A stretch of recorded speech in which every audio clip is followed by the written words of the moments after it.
네, 안녕하세요. 2019년 7월 10일 수요일 교육학 인출하도록 하겠습니다. 어, 지난번에 이어서 계속 교육과정을 나갈 거고요. 교육과정은 제가 그래도 제일 교육학 영역 중에서 자신 있는 영역입니다. 하지만 완벽하게 대답하기가 어렵죠. 네, 그러면 한번 보겠습니다. 문제를. 타일러가 주장한 교육 목표 설정 자원 세 가지를 쓰고 교육 목표 분류 및 진술 방식을 써라. 그러면 하나씩 보겠습니다. 타일러가 주장한 교육 목표 설정 자원은 세 가지가 있습니다. 학습자의 요구, 가장 중요한 게 이제 교육을 하게 되는 대상인 학습자의 요구와 그다음에 교과 전문가의 견해인가요? 그리고 사회의 요구입니다. 각각을 보면 학습자의 요구라는 것은 학습자의 흥미나 아니면 학습자의 발달 특성 같은 것들을 고려해서 교육 목표를 설정해야 된다는 거고, 교과 전문가의 견해는 해당되는 교과, 저 같은 경우는 영어니까 영어 전문 교수님, 영어 교육 교수님들이 이러한 것들을 가르쳐야 된다는 내용들이 있겠죠. 그게 설정 자원이 될 수 있고, 사회의 요구는 지금 4차 산업혁명에 따라 이 사회가 요구하는 것들, 가치 규범 같은 것들을 말할 수 있습니다. 네. 그리고 교육 목표 분류 방식은 타일러는 이원 목표 분류표를 이야기했는데요. 이는 목표를 내용적인 측면과 행동적인 측면으로 분류하여서 진술하라고 합니다. 네, 내용적인 측면, 행동적인 측면은 도착점 행동이겠죠? 네, 그리고 진술 방식이 있는데 이 진술 방식이라는 거를 제가 대답하기가 어려워서 한번 지금 책을 찾아보겠습니다.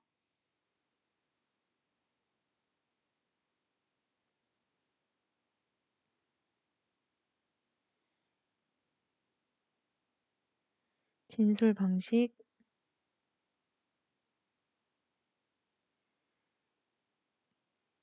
진술 방식으로는 어, 어쨌든 교육 목표를 하는 이유는 교육 평가를 위한 거잖아요. 다시 말하면 교육 평가가 교육 목표의 도달 여부를 확인하는 건데, 그래서 진술을 어떻게 해야 되냐? 교육 평가가 가능하도록 행동은 수업의 결과로 나타나는 도착점 행동으로 나와야 된다고 하네요. 도착점 행동. 그리고 관찰, 측정 가능한 외연적 동사. 예를 들어, 예를 들어, 어, 말할 수 있다. 아니면 제출할 보고서를 쓸 수 있다. 이런 것 같은 외연적 겉으로 드러나는 동사를 말합니다. 그리고 마지막으로 어, 포괄성, 일관성, 실현 가능성 있게 진술한다. 포괄성, 일관성, 실현 가능성 있게 진술한다. 이 말이 좀 와닿지 않네요. 네. 그럼 다시 한번 보면 정답을 확인해 보면 학습자의 요구, 학습자의 요구, 그다음에 사회의 요구, 교과 전문가의 견해, 이게 설정 자원이고, 이제 두 가지 체가 있죠. 교육 철학과 학습 심리학이 이 자원들을 체를 걸러서 나오는 게 이제 목표입니다. 교육 목표입니다. 구체적 목표겠죠. 그리고 교육 목표는 이원 목표 분류를 합니다. 그래서 도착점 행동이요. 도착점 행동. 행동은 수업의 결과로 나타나는 거, 도중이 아니라 결과로 나타나는 도착점 행동이어야 되고 또 특정 가능한 동사를 사용해야 된다고 합니다. 이게 결국 둘 다 평가를 위한 거네. 평가를 위한 거. 음. 그러면 다시 안 보고 하면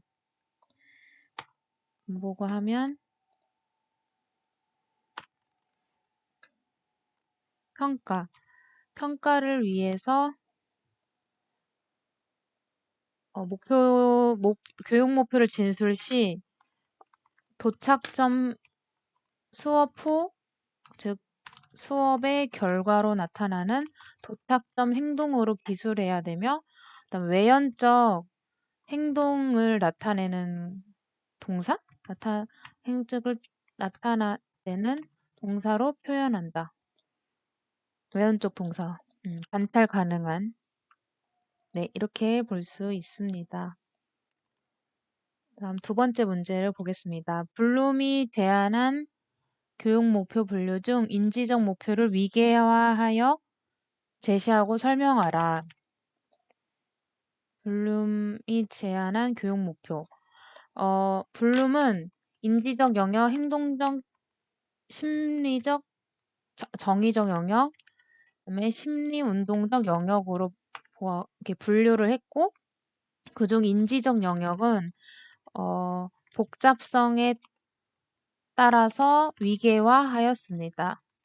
복잡성 얼마나 복잡하냐? 그러니까 1단계부터 시작해서 총 6단계가 있는데 갈수록 그 목표의 정도가 복잡합니다. 그래서 1단계는 지식, 이해력, 적용력, 분석력, 종합력, 평가력이 있고 지식이라는 것은 사실, 개념, 원리, 절차, 원리 등을 기억하고 있다가 재생하는 능력을 말합니다. 그리고 이해력은 학습된 지식을 바탕으로 주어진 자료를 번역하고 해석하고 추리하는 능력을 말합니다.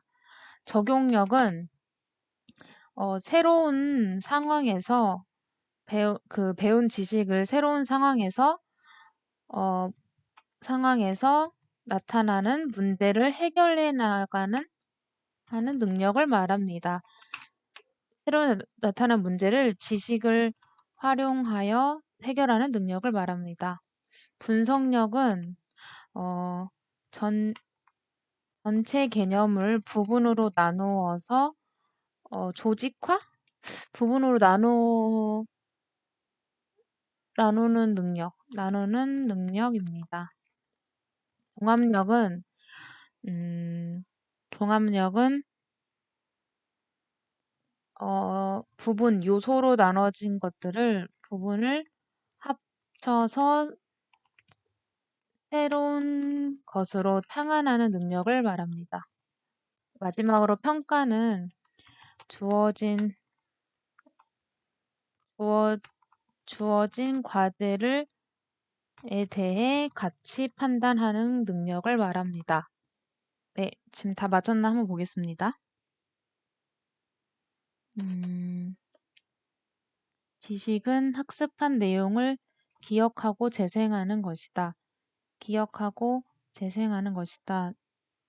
둘째, 이해력은 지식을 바탕으로 주어진 자료를 번역, 해석, 추리하는 것이다. 맞았고, 적용력은 새로운 상황에서 나타나는 문제를 해결하는 능력이다.